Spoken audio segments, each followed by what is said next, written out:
Simula taas, sabi nila, uy, may crush sa baba.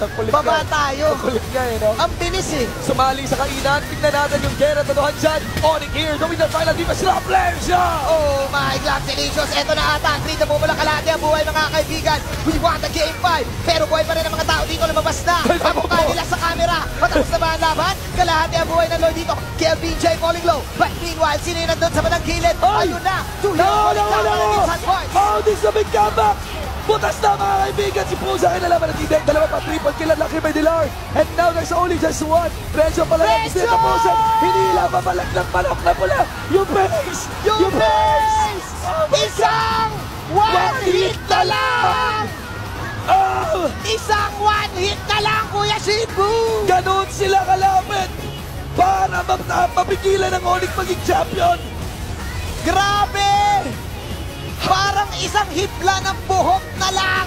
Oh my God! Oh my God! That's it! That's it! Tatangkin nila yung tira ng Torre. They have enough minion Revere. 5 segundo!